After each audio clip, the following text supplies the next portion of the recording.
से बोलो देवघर वाले बाबा की। Ranveer Kumar official music present.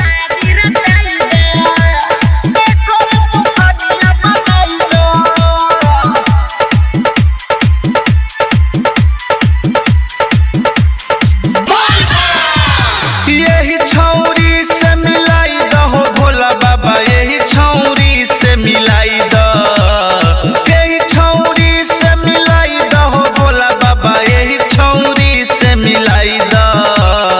एकरे से शादी रचाई दहो भोला बाबा, एकरे तू कनिया बनाई द।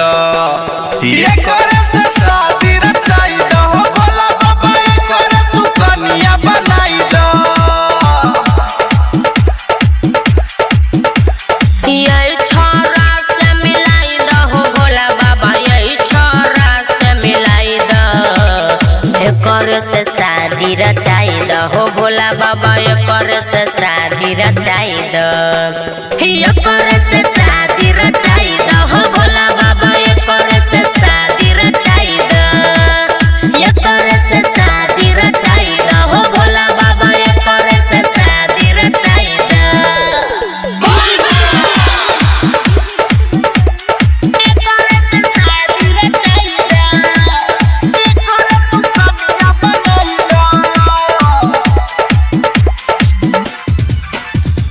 लके कामरे तोरा दुआरी, जल चढ़े हो सभे सोमारी, चढ़े हो सभे सोमारी। लके कावरियब तोरा दुआरी, जल चढ़ैब हो सभे सोमारी।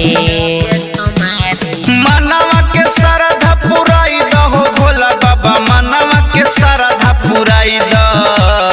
एकरे से शादी रचाई दहो भोला बाबा, एकरे तू कनिया बनाई द। एकरे से शादी रचाई दहो भोला बाबा, एकरे तू कनिया बनाई द। यही छोरा से मिलाई दहो भोला बाबा, यही छोरा से मिलाई द।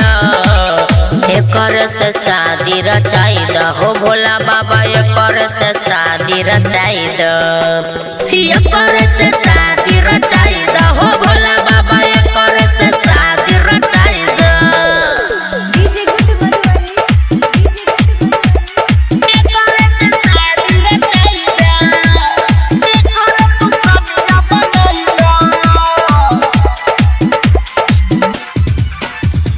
पैसा न कौड़ी नहीं चाही हमरा धन हो, हमारा तो हो बाबा ई है पसंद हो, हमारा तो हो बाबा ई है पसंद हो। पैसा न कौड़ी न चाही हमरा धन हो, सुमन सोना के छई है पसंद हो। राइटर संजीत के जोड़ी मिलाई दहो भोला बाबा, पवन के जोड़ी मिलाई द। एकरे से शादी रचाई दहो भोला बाबा, एकरे तू कनिया बनाई द। एकरे से शादी रचाई दहो भोला बाबा, एकरे तू कनिया बनाई द। यही छोरा से मिलाई दहो भोला बाबा, यही छोरा से मिलाई द। एकर से शादी रचाई दहो भोला बाबा, एकर से शादी रचाई द। एकर से शादी रचाई दहो